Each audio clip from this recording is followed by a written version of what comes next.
আসসালামু আলাইকুম। সিএসএস বাংলা টিউটোরিয়ালে স্বাগত জানাচ্ছি। আমি মেহের হোসেন। আজকে আমরা শিখব সিএসএস কোডগুলো কিভাবে এইচটিএমএল এর উপর অ্যাপ্লাই করতে হয়। তো সিএসএস জানতে হলে আমাদের আগে যেগুলো জানতে হবে সেগুলো হচ্ছে এইচটিএমএল। এইচটিএমএল সম্পর্কে ভালো ধারণা থাকলে সিএসএস নিয়ে কাজ করা যায় আর কি। যাই হোক, এইচটিএমএল নিয়ে আগে আমরা কাজ করছি, তো আজকে আমরা সিএসএস নিয়ে কাজ করি। তো এইচটিএমএল নিয়ে কাজ করতে হলে ফার্স্ট আমাদের এইচটিএমএল এর একটা পেজ থাকতে হবে, যেটা আমি আগেই বানিয়ে রাখছি আর কি। তো এটাকে যদি আমরা নোটপ্যাড প্লাস প্লাস ওপেন করি, আমাদের পেজটা এরকম দেখাবে। এখানে জাস্ট কোনো কিছু করা নেই, শুধু একটা HTML স্ট্রাকচার দাঁড় করানো আছে। তো যেহেতু আমরা সিএসএস নিয়ে কাজ করব, আমাদের জানতে হবে যে আসলে সিএসএসটা কি এবং এটা আমরা কেন ইউজ করি। তো ফার্স্টে আসি যে সিএসএস এর ফুল মিনিংটা কি। সিএসএস এর ফুল মিনিংটা হচ্ছে ক্যাসকেডিং স্টাইল শিট। এখন আমরা বুঝতে পারলাম যে এটার নেম হচ্ছে ক্যাসকেডিং স্টাইল শিট। আসলে এটা কি কাজে লাগে এটা আমাদের জানতে হবে। সিম্পল দেখেন যে এইচটিএমএল দিয়ে যদি আমি কাজ করি বা ওয়েবসাইট বানাই, তাহলে দেখা যাবে যে আমার ওয়েবসাইটের একটা স্ট্রাকচার দাঁড় হবে আর কি। যে ওয়েবসাইটটা দেখতে অনেকটা সুন্দর হবে না। আপনি যদি ওই ওয়েবসাইটটাকে সুন্দরভাবে সাজাইতে চান আর কি, সুন্দরভাবে প্রেজেন্টেশন করার জন্যই আপনি সিএসএস ইউজ করতে পারেন। যাই হোক, আমি বেশি কথা বাড়াতে চাচ্ছি না, আমরা প্র্যাকটিক্যাল কাজ করি তাহলে আর কি বুঝতে পারবো। তো জাস্ট দেখেন যে এখানে আমার এইচটিএমএল এর একটা স্ট্রাকচার দাঁড় করানো আছে আর কি। যারা এইচটিএমএল এ কাজ করছেন তারা আশা করি এতটুকু পারবেন।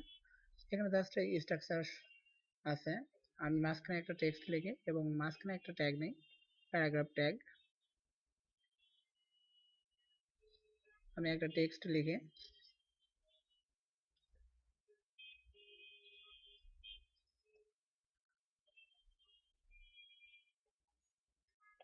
একটা শেষ করে দিলাম। এখন যদি আমরা আউটপুটটা দেখতে চাই তাহলে আমাদের পেজটা ওপেন করি, তাহলে ব্রাউজারের মাধ্যমে আমরা দেখতে পারবো। এখানে দেখুন যে আমি জাস্ট এইচটিএমএল এর বডি ট্যাগের মধ্যে আমি একটা টেক্সট লিখছি, সেটা হচ্ছে this is first class CSS. এখন আমি যদি চাই যে এটাকে আমি সুন্দরভাবে সাজাবো, সুন্দরভাবে সাজানো বলতে আমরা কি বুঝি, যে এটার যে ফন্ট কালার আছে দেখেন ডিফল্ট ব্ল্যাক কালার আছে। আমি যদি চাই যে একটা আমি রেড কালার অথবা অন্য কোনো কালার দেবো, এটার ব্যাকগ্রাউন্ডে আমি কোনো কালার দিতে পারি। তো এইগুলো চেঞ্জ করার জন্য আমরা সিএসএস কোড ইউজ করতে পারি। এখন আমাদের ফার্স্টে আসতে হবে যে আমরা যে সিএসএস কোড ইউজ করতে চাচ্ছি আর কি, এটা কতভাবে অ্যাপ্লাই করা যায়। আমাদের সিএসএস কোডটা আমরা তিনভাবে বা তিনটা পদ্ধতিতে এইচটিএমএল কোডের উপর অ্যাপ্লাই করতে পারি। সেই তিনটা পদ্ধতি হচ্ছে যে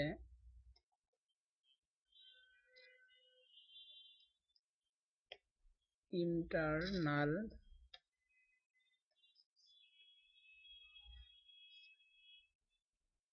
ইন্টারনাল সিস্টেম,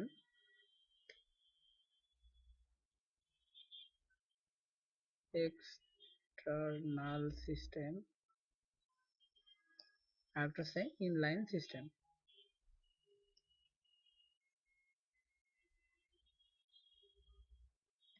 ইনলাইন সিস্টেম, এই তিনটা পদ্ধতিতে আমরা সিএসএস কোডগুলো এইচটিএমএল এর উপরে অ্যাপ্লাই করতে পারি। এখন যাই হোক, ফার্স্ট আমরা ইনলাইন সিস্টেমটা দেখি যে ইনলাইন সিস্টেমে আমরা কিভাবে সিএসএস কোডগুলো এইচটিএমএল এর উপরে অ্যাপ্লাই করব। এখন দেখেন যে আমার বডি ট্যাগের মধ্যে একটা ট্যাগ আছে, সেটা হচ্ছে প্যারাগ্রাফ ট্যাগ। এই প্যারাগ্রাফ ট্যাগের মধ্যে আমার কিছু টেক্সট আছে, যেটা আমরা ব্রাউজারে দেখতে পারতেছি আর কি। এখানে CSS this is first class CSS টেক্সটটা লেখা আছে আর কি। এটার কালার আছে ব্ল্যাক। আমি যদি চাই যে ইনলাইন সিস্টেমে আমি সিএসএস কোড ইউজ করে এই কালারটা আমি চেঞ্জ করব, সেই ক্ষেত্রে আমার কাজ করতে হবে যে আমার যে ট্যাগটা শুরু হয়েছে, সিম্পল দেখেন আমি যদি বডি ট্যাগের মধ্যে কাজ করি তাহলে আমার এইচটিএমএল এর বডির মধ্যে যা থাকবে সবগুলোর উপরেই ওই কোডটা অ্যাপ্লাই হবে। আর আমি যদি চাচ্ছি যে আমার জাস্ট এই একটা টেক্সট আছে, এই টেক্সটের উপর আমার সিএসএস কোডগুলো অ্যাপ্লাই হোক, সেক্ষেত্রে আমরা যদি ইনলাইন সিস্টেম ইউজ করি তাহলে দেখেন যে এই টেক্সট শুরু এবং শেষের আগে যে ট্যাগটা ইউজ করছি, এখানে আমাদের পি ট্যাগ আছে, প্যারাগ্রাফ ট্যাগ। এই ট্যাগের মধ্যে আমরা সিএসএস কোডগুলো অ্যাপ্লাই করতে পারি, তাহলে আমাদের ইনলাইন সিস্টেম হবে আর কি। তো আমরা এখানে এই করি, একটা অ্যাট্রিবিউট লিখে, অ্যাট্রিবিউট হচ্ছে স্টাইল। এখন অ্যাট্রিবিউট কিভাবে লিখতে হয়, অ্যাট্রিবিউট বলতে আমরা কি বুঝি, যারা এইচটিএমএল এ কাজ করছেন তারা আশা করি জানবেন। তো অ্যাট্রিবিউটের মধ্যে আমি যদি লিখি যে কালার রেড, তাহলে দেখবেন যে আমার এই টেক্সটের কালারটা হবে রেড কালার। এখন আমি যদি রিলোড দিই তাহলে দেখেন যে আগে কিন্তু এটা ছিল ব্ল্যাক কালার, বাট এখন কিন্তু এটা রেড কালার দেখাচ্ছে।